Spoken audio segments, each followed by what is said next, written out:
नमस्कार दोस्तों, एक बार पुनः स्वागत है आप सभी का ज्ञान भूमि यूट्यूब चैनल पर। तर्क संग्रह का पठन पाठन का कार्य हम सभी कर रहे हैं, जिसमें 2 दिन में द्रव्य प्रकरण और गुण प्रकरण को उसके भेदों के साथ समाप्त कर दिए हैं और बहुत ही अच्छी तरह हम उसको पढ़े और समझे भी। और अभी पदार्थों का जो क्रम चल रहा है उसमें 2 पदार्थ समाप्त होने के बाद जितने भी पदार्थ बचे हैं, द्रव्य को तो पूरे भेद के साथ पढ़ लिए, गुण जो 24 है उस भेदों को बहुत अच्छी तरह समझ लिए, उन 24 भेदों को। अब अवशेष पदार्थ का तात्पर्य है कि 2 पदार्थों के बाद जो बचे हैं उसमें हम अपना पठन पाठन का कार्य प्रारंभ करते हैं। देखिए, द्रव्य और गुण के बाद तीसरा जो स्थान है वो है कर्म का।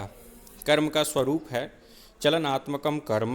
बहुत ही छोटा स्वरूप है, इसको आसानी से याद कर लेंगे, चलनात्मकम कर्म। और कर्म शब्द से भी आप समझ सकते हैं कि किसको हम कर्म कह सकते हैं। कर्म के 5 भेद हैं तर्क संग्रह में। कौन कौन है वो 5 भेद? उत्क्षेपणाक्षेपणाकुंचन प्रसारण गमनानि पंचकर्माणि, अर्थात उत्क्षेपण, अपक्षेपण, आकुंचन, प्रसारण और गमन, ये 5 कर्म के भेद हुए।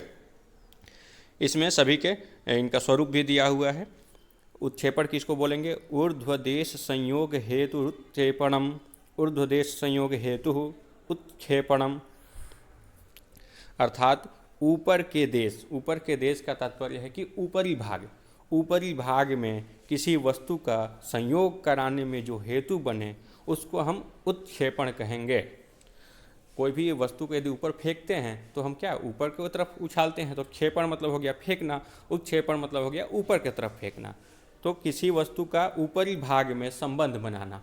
कोई अभी मान लीजिए फर्श पर कोई चीज़ है, उसको हम छत से टच करा रहे हैं तो क्या हुआ, उसका ऊपरी भाग से संपर्क हुआ, तो उसमें हेतु बना उत्क्षेपण। ऐसे ही अपक्षेपण क्या है? अधोदेश संयोग हेतु अपक्षेपणम, अर्थात नीचे के भाग से किसी वस्तु का संयोग कराने में जो हेतु हो वो होगा अपक्षेपण। छत पर हैं और नीचे किसी वस्तु को फेंक रहे हैं तो हम क्षेपण तो फेंकना हो गया, अपक्षेपण मतलब नीचे फेंकना हो गया, तो नीचे डालना, नीचे के भाग से किसी भी वस्तु का संबंध में जो हेतु बनता है वो होता है अपक्षेपण।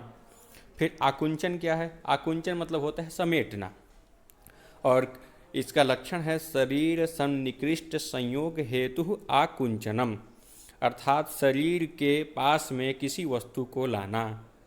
कोई चीज़ फैला हुआ, जैसे एक बेडशीट है, बेडशीट पूरे चौके पर बिछाए हुए है, उसको हम समेट कर अपने पास में ला रहे हैं, तो ये हो गया आकुंचन। और आकुंचन हुआ तो बेडशीट आपके पास में आ गया, तो आकुंचन हो गया। प्रसारण, प्रसारण मतलब फैलाना, और शरीर के विप्रकृष्ट, शरीर से किसी वस्तु को दूर करना, शरीर का इसमें समावेश कर लीजिए इस पंक्ति में। शरीर विप्रकृष्ट संयोग हेतु प्रसारणम, अपने शरीर से दूर फैलाना। यहाँ केवल शरीर ही नहीं अर्थ होगा, किसी भी वस्तु को दूर दूर तक फैलाना प्रसारण हो गया, और आकुंचन समेटना हो गया आकुंचन। और इनके अलावा ये जो 4 कर्म हुए, उत्क्षेपण, अपक्षेपण, आकुंचन और प्रसारण, इनके अलावा जितने भी बचे वो सभी कर्म गमन में आ गए। अन्यत सर्वम गमनम, कर्म देख लिए। कर्म के बाद आता है सामान्य। सामान्य का क्या लक्षण है?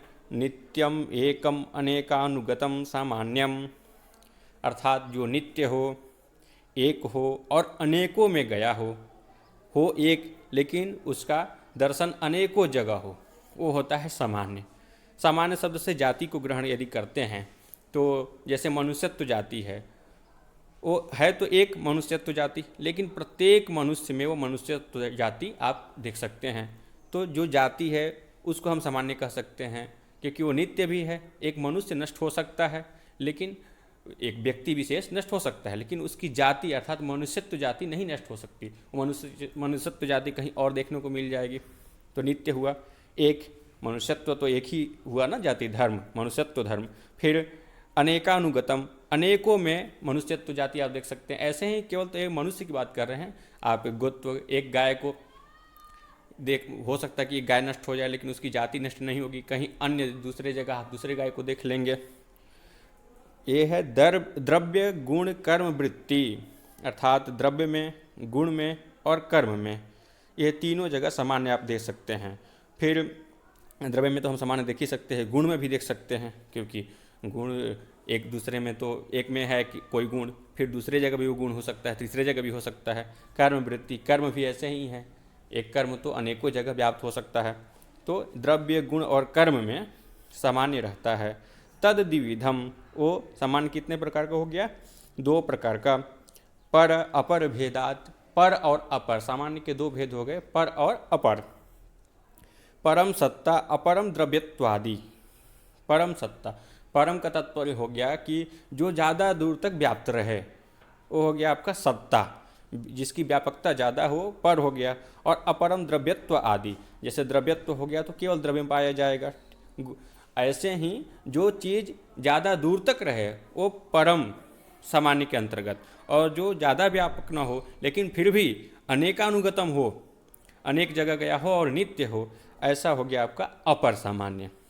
विशेष, अब विशेष को देखते हैं। विशेष, विशेष का क्या स्वरूप है? नित्य द्रव्य वृत्तयो व्यावर्तका विशेषाः।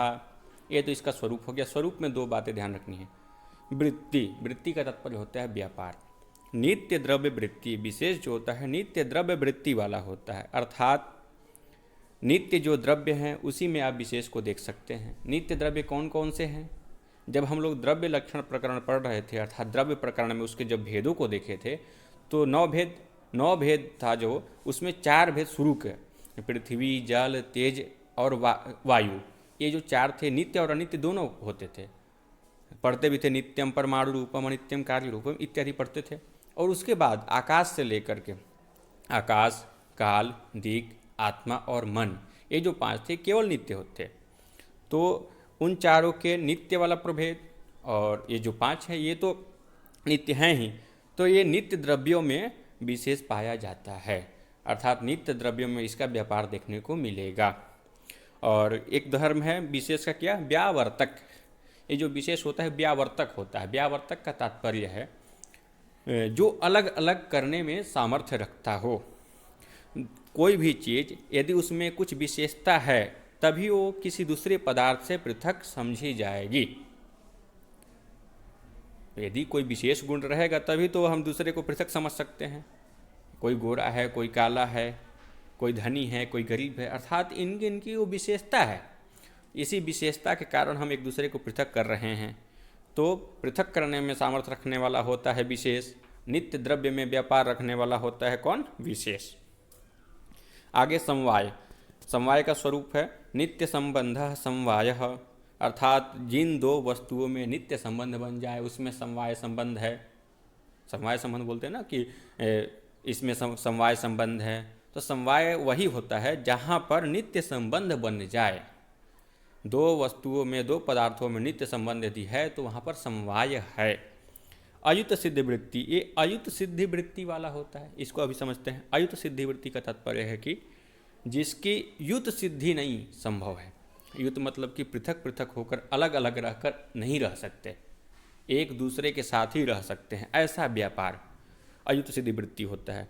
अयुत सिद्धि वृत्ति को और परिभाषित किए हैं, ययोः द्वयोः मध्ये एकम अभिनश्यद अपराश्रित में वावतिष्ठते तौ अयुत सिद्धौ, अर्थात 2 पदार्थों में जो एक है, अर्थात उन दोनों में से कोई भी एक दूसरे पर आश्रित रहकर ही अपना अस्तित्व बना सकते हैं या अस्तित्व में रह सकते हैं। ऐसे 2 पदार्थों को, अर्थात एक दूसरे के बिना एक दूसरा संभव नहीं है, ऐसे संबंध को अयुत सिद्ध संबंध या अयुत सिद्ध वृत्ति कहेंगे।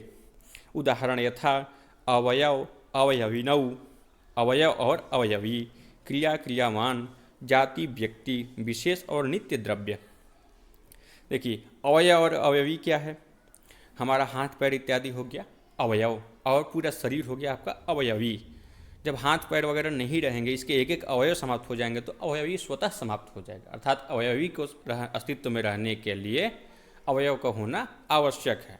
तो ये हो गया आपका नित्य संबंध या अयुत सिद्धि वृत्ति। क्रिया क्रियावान, क्रियावान कौन होता है? जो क्रिया को करता है। तो क्रिया तभी संपादित हो सकती है जब क्रियावान रहेगा। यदि घोड़ा दौड़ता है तो घोड़ा कब दौड़ सकता है? जब घोड़ा रहेगा तभी ना। तो दौड़ने की क्रिया कब संपादित होगी? जब क्रिया करने वाला अर्थात दौड़ने वाला घोड़ा होना चाहिए। जाति व्यक्ति, जाति जो है वो व्यक्ति पर आश्रित है। जब एक एक व्यक्ति समाप्त हो जाए तो वो जाति ही नहीं बचेगी। बहुत सारी ऐसी प्रजाति है जो समाप्त हो गई। तो क्या है, एक एक जाति से ही एक एक व्यक्ति से ही जाति संभव है। जाति तो समूह का बोधक हो गया ना, तो समूह में कौन रहता है, एक एक कोई वस्तु रहेगा, कोई जाति रहेगा, कोई मनुष्य रहेगा, कोई जीव जंतु रहेंगे। तो जब एक एक व्यक्ति से ही जाति संभव है, फिर विशेष नित्य द्रव्य च, विशेष और नित्य द्रव्य, अभी इसके पूर्व हम लोग पढ़े थे कि विशेष जो है कहाँ पाया जाता है, नित्य द्रव्य में। तो विशेष कब संभव है, जब वो नित्य द्रव्य में रहे। अब अभाव को देखते हैं। अभाव का कोई स्वरूप तो नहीं दिया है, लेकिन अभाव शब्द से आप समझ सकते हैं कि इसका क्या स्वरूप हो सकता है। अभाव, जिसका भाव ना हो, जिसका अस्तित्व नहीं है, वो हो गया आपका अभाव। अस्तित्व का ना होना ही अभाव है। अभाव का 4 भेद हैं, कौन कौन, प्राग अभाव, प्रध्वंस अभाव, अत्यंत अभाव और अन्योन्य भाव।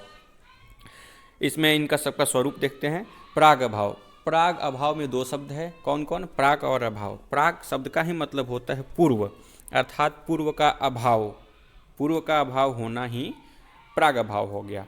अनादि ही शांतः, इस स्वरूप में भी दिया अनादि, अर्थात जिसका आदि नहीं है, मतलब पूर्व की स्थिति नहीं है और अंतः बाद की स्थिति है। उदाहरण में उत्पत्ति पूर्वम कार्यस्य, कार्य को जो कार्य की उत्पत्ति होती है उसको उदाहरण के रूप में लिए हैं कि कार्य की उत्पत्ति के पूर्व की स्थिति जो होती है वहाँ पर तो कार्य नहीं रहता है, अर्थात तो हो गया अनादि, और कार्य हो जाने के बाद कार्य रहता है, अर्थात शांतः। तो उत्पत्ति पूर्वम कार्य से एक प्राग भाव का उदाहरण हो गया और स्वरूप हो गया अनादि ही शांतः। प्रध्वंस अभाव, प्रध्वंस अभाव में बाद का अभाव, अर्थात पूर्व में उसकी स्थिति है और बाद में उसकी स्थिति नहीं है। जैसे उदाहरण शादी ही अनंतः, शादी उसका प्रारंभिक रूप हो लेकिन बाद का रूप न हो, बाद का अस्तित्व न हो, ऐसा अभाव प्रध्वंस अभाव होता है। उदाहरण में लिए है उत्पत्ति अनंतरम कार्यस्य, कार्य की ही स्थिति है, कार्य की उत्पत्ति के बारे में चर्चा हो रही है। तो जब हम प्राग भाव में देखे थे कि कार्य उत्पन्न होने से पूर्व तो अभाव वाला था, लेकिन जब उत्पत्ति के बाद कार्य, उत्पत्ति जब हुआ उस समय तो कार्य है, कार्य उत्पन्न हुआ, ये तो उसकी आदि स्थिति हो गई। लेकिन जब कार्य संपन्न हो चुका था तो अब कार्य का उत्पत्ति तो होगा नहीं फिर से, तो इसका अभाव हो गया।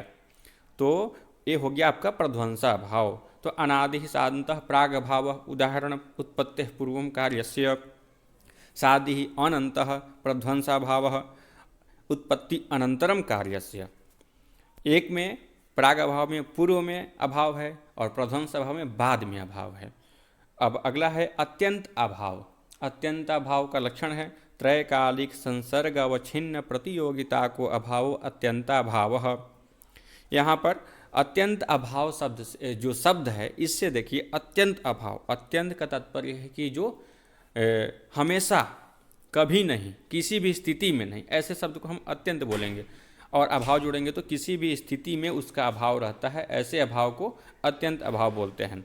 जैसे भूतले घटो नास्ति, भूतल में घड़ा का उदाहरण दिए हैं। इसके पूर्व इसके पंक्ति को देखते हैं, त्रैकालिक संसर्ग। त्रैकालिक का तात्पर्य है कि तीनों काल से संबंधित, संसर्ग मतलब संबंध, तीनों काल से संबंध रखने वाला जो अभाव हो, ऐसा अभाव हुआ आपका अत्यंत अभाव। ऊपर जो देखे थे हम लोग प्राग भाव और प्रध्वंस अभाव, उसमें एक पूर्व में अभाव था अर्थात जो भूत का अभाव हो गया प्राग अभाव, प्रध्वंस अभाव बाद का अभाव अर्थात जो भविष्य का अभाव हो गया आपका प्रध्वंस अभाव।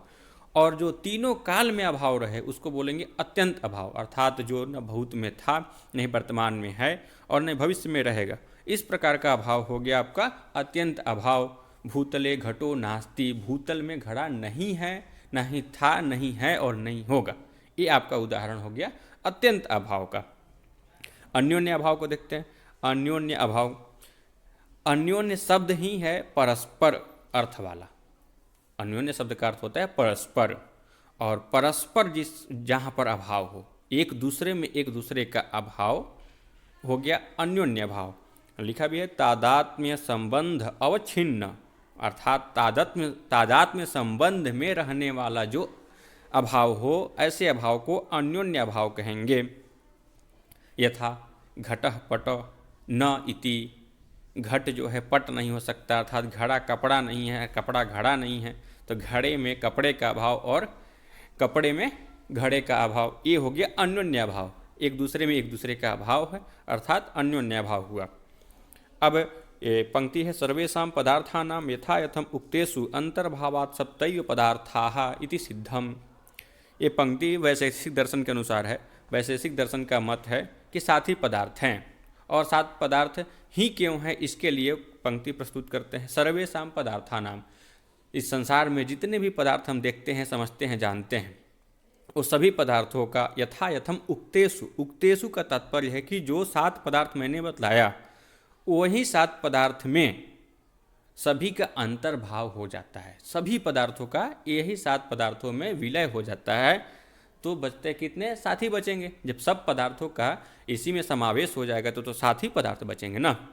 तो सभी पदार्थों का इसी 7 में अंतर्भाव हो जाने से सप्तैव पदार्थाः, 7 ही पदार्थ हुए, ये सिद्ध होता है। तो मित्र, आज इतना ही। देखिए, तर्कसंग्रह को हम लोग 3 दिन पढ़ रहे हैं, और द्रव्य, गुण, और उसके बाद जितने भी पदार्थ बचे थे सबको आज हम समाप्त कर लिए। तर्कसंग्रह के क्रम से कुछ परिवर्तित, उसके तर्कसंग्रह का जो क्रम है उस क्रम से हम कुछ परिवर्तित करके चल रहे हैं। पहले पदार्थ को समाप्त करेंगे, फिर प्रमाण को। तर्कसंग्रह में पदार्थों के बीच में गुण आता है, गुण के बाद बुद्धि, बुद्धि के बाद फिर प्रमाण प्रारंभ हो जाते हैं लगभग। तो फिर जो बचते हैं वो बाद में हैं। तो हम पहले क्या किए हैं कि अपने 7 पदार्थों को पढ़ लिए, उनके भेद प्रभेदों को पढ़ लिए। अब जो है पढ़ेंगे प्रमाणों को अगले वीडियो से। धन्यवाद आप सभी का।